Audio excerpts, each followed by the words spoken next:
제가 어제 그 시청자 여러분들과 회원 여러분들께 이 크리스마스 인사를 드렸습니다. 자, 그런데요, 크리스마스에 자신의 노래 가사처럼 떠난 가수가 있습니다. 여러분, 크리스마스 때 듣는 팝송 중에 가장 좋아하는 노래가 뭡니까? 저는 라스트 크리스마스입니다. 웸의 그 웸의 라스트 크리스마스를 불렀던 보컬, 그리고 그 이후에 솔로로서 이렇게 활동을 했던 조지 마이클이 크리스마스 날 25일 세상을 떠났습니다. 63년에 영국에서 태어났는데요, 저보다 한 살 많은 사람입니다. 이 친구가 81년에 웸을 만들어서 이렇게 히트를 치기 시작을 했죠. 그러면서 85년까지 웸을 했는데, 그 시기에 이렇게 경쾌하고도 또 노래를 멜로디만 들어도 즐거워지는 라스트 크리스마스라는 곡을 이렇게 냈다라는 부분이 저는 이해가 가지 않습니다. 그리고 이제 87년부터는 솔로를 했는데요, 4,300만 장을 팔았다라는 이야기가 있습니다. 통상 이 레코드를요. 자, 비공식으로는 1억 1,500만 장을 팔았을 거다, 이렇게 이야기도 되고 있습니다. 이분 키도 크고 잘생겼고요, 이랬는데 왜 이렇게 갑자기 돌아갔을까? 참 팝에 있어서는 레전드고, 싱어송라이터로도 이렇게 웸이 해체된 이후에 큰 어떤 이렇게 히트를 쳤는데요. 자, 이 사람이 신부전으로 그렇게 죽었다라고 이야기를 하는데, 아마 혼자 있다가 이렇게 심근경색이나 이런 걸로 인해서 갑자기 죽어서 발견이 되었다, 이렇게 알려지고 있습니다. 제가 생각하는 것은 나이도 많지 않은 사람이 말 못하는 일이 좀 있지 않았겠느냐. 과거에 동성애로 그 차에서 좀 그런 짓을 하다가 체포되어 가지고 망신도 좀 당했던 일이 있습니다. 자, 그러고 난 뒤에 이제 치료도 좀 받으러 다녔던 것 같고요.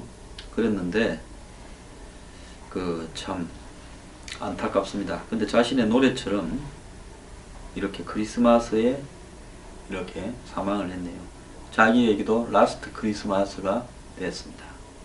영화 라라 랜드에서 여자 주인공이 조지 마이클이라고 남자 주인공을 부릅니다. 자, 그런데 이 조지 마이클, 이상한 이름이죠. 웸에 지금 조지 마이클, 이 조지라는 것도 이름이고요, 사실 마이클도 이름 아닙니까?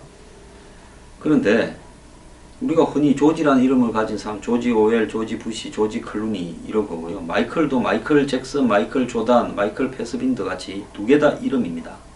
그런데 이름이 성이 아닌 이름이 두 개를 이루어서 사람의, 그러니까 이 명칭을 갖다가 가지는 부분이요. 그래서 왜 여자 주인공이 남자 주인공에게 조지도 마이클도 아닌 조지 마이클이라 했냐. 특히 그 실존 인물 조지 마이클 웸에 이 사람이 있는데, 그 영화의 남자 주인공 이름은 세바스찬이고 여자는 미아입니다. 근데 이 세바스찬은 재즈 가수죠. 그래서 이 조지 마이클이라는 이름이라는 것은 결국은 우리 사회에 주어진 성이 아닌 그냥 스스로 지음으로써 이렇게 자신을 드러내는 그런 부분. 즉, 이 영화의 라라랜드라는 영화에서도 이런 이야기가 나오죠. 자, 자기만의 길을 가야 된다. 자기만의 배우의 길, 자기만의 재즈 가수의 길을 가는 부분, 재즈 피아니스트의 길을 가는 부분, 이런 부분에서요, 자기가 이름을 짓고 자기가 선택해 가는 거다, 인생은. 이런 입장에서 이 조지 마이클이라고 느닷없이 남자 이렇게 이 주연 배우를 향해서 여자 주연이 이야기를 합니다.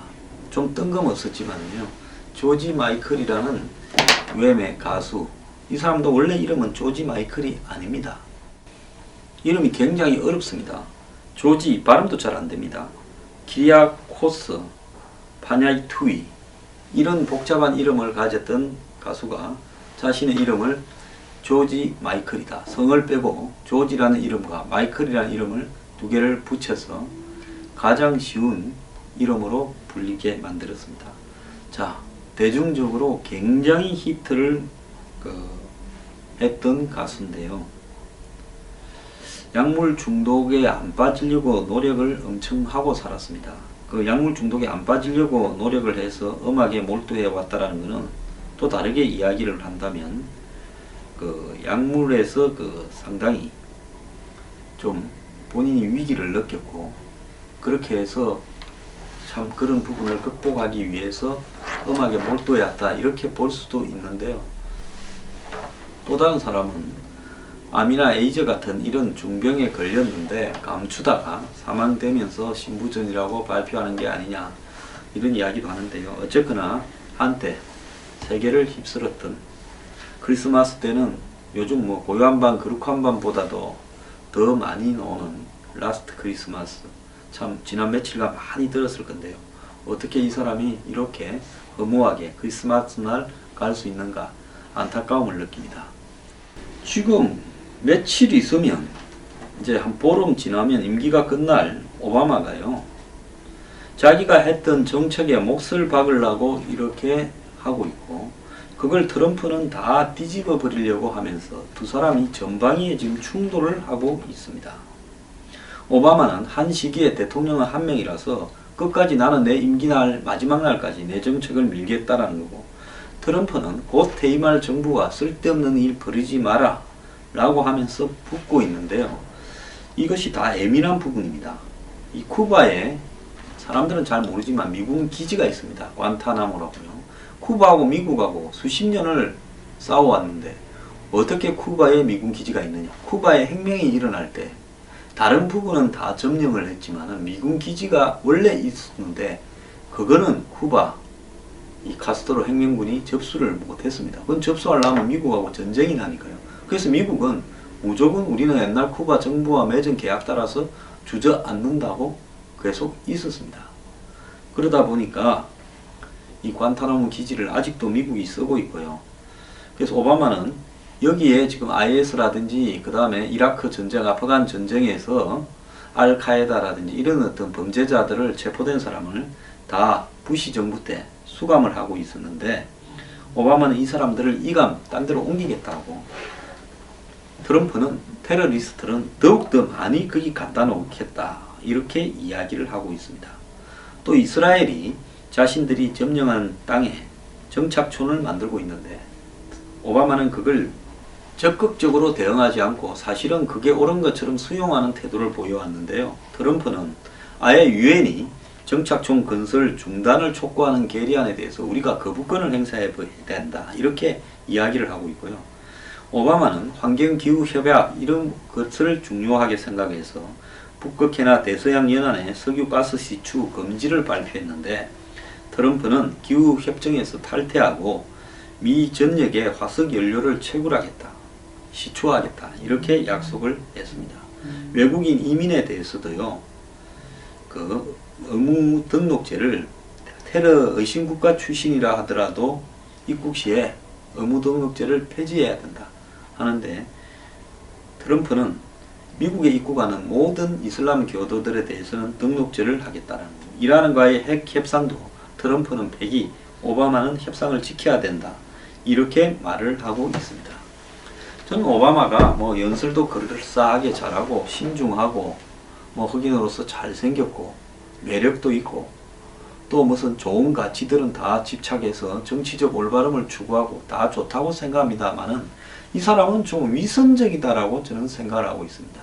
거기에 반해서 트럼프는 거칠고 엊그제도 뭐 핵 능력을 강화하겠다, 뭐 러시아가 실험을 했다니까 우리는 뭐 그것보다 더 하겠다고 경쟁을 한번 해보자 이렇게 말을 하다가 또 트위터에 아니다 이런 식으로 곧바로 쓰고 말했다 번복하고 실수도 많고 좀 잡놈 같고 지저분한 것도 있고 이런 것 같은 문제는 있지만은요, 적어도 트럼프는 오늘날 미국에서 미국이라는 나라를 위해서 해야 할 일과 안 해야 할 일들을 자신의 이미지를 고려하지 않고 밀어붙이는 맛이라도 있는데 반해서 오바마는 미국을 전 세계적으로 점점 약화시키고 좋은 가치라는 미명하에 미국의 정체성을 흔들어 놓는 쪽으로 가고 있다는 부분에만큼은 부인할 수 없을 거라고 보고 있습니다.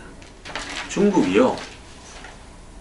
앞으로 중국과의 관계에 있어서 옛날처럼은 안 된다라고 하는 트럼프였던 새 정부의 출범에 앞서서 GM, 미국의 대표적인 제너럴 모터스 자동차 회사죠. 중국 합작법인에 363억의 벌금을 때렸습니다. 벌금 폭탄을 매겼는데요. 자, 이 부분에 대해서 미국은 우리 미국 기업들을 특정 국가를 겨냥하고 있다, 이렇게 이야기를 하고 있고, 중국은 아니라고는 잡아떼고 있습니다. 이제 미국 또한 중국의 각종 이런 수입품에 대해서 세금을 세게 때리기 시작을 했습니다. 자, 이제 서로가 서로를 때리기 시작했는데요. 과연 이 결과가 누가 이길 것인가? 저는 중국이 훨씬 곤란해져서 결국은 항복할 거라고 보고 있습니다. 오늘 중국의 항공모함이요, 미사일을 쏘면서 서해에서 그 태평양으로 진출을 했는데요. 서해에서 동중국해로, 그 다음에 서태평양으로 이렇게 나서면서 결국은 한국, 일본, 대만 등 미국의 협조적인 나라들에 대해서 협박을 하기 시작했는데요. 이런 어떤 중국의 형태들이 저는 자업자득이 될 거라고 보고 있습니다. 중국의 군사력은요, 제가 볼 때 아직 미국의 5분의 1도 안 됩니다. 전 세계에서 경제적 능력에 비해 국방비를 가장 많이 지출하는 나라가 북한이라고 미국 국무부 보고서가 발표되었습니다. 구매력 평가, 이 GDP 대비 국방비 지출이 가장 높은 나라가 북한이다. 23.3%라고 합니다. 자, 이 구매력 평가 GDP라는 건 나라마다 물가가 다르니까 그런 것들을 감안해서 GDP를 실질적인 소비 지출로 이렇게 동등하게 놓고 봤을 때 국방비를 제일 많이 내는 나라가 국가 규모에 비해서 북한이라는 거죠. 전체 경제활동의 4분의 1에 가까운 돈을 핵무기를 개발을 비롯한 국방비로 쓰고 있다는 겁니다. 2위가 오만이고요. 11.4%고, 사우디가 8.5%, 이스라엘이 6.5%입니다. 미국이 4.3%에 불과하고요. 한국은 2.6%로 47입니다. 일본은 1%로 136입니다. 자, 군사비 절대액만큼만 놓고 보면 한국은 11년간 301달러로 북한보다 8.5배를 더 많이 썼습니다. 근데 구매력 평가 지수가 다르기 때문에 이건 뭐 별 의미가 없습니다만, 근데 한국도 많이 쓰는 나라인데 어떻게 군사력은 갈수록 더 약해져 가고 있느냐? 방산 비리 때문인지 모르겠습니다.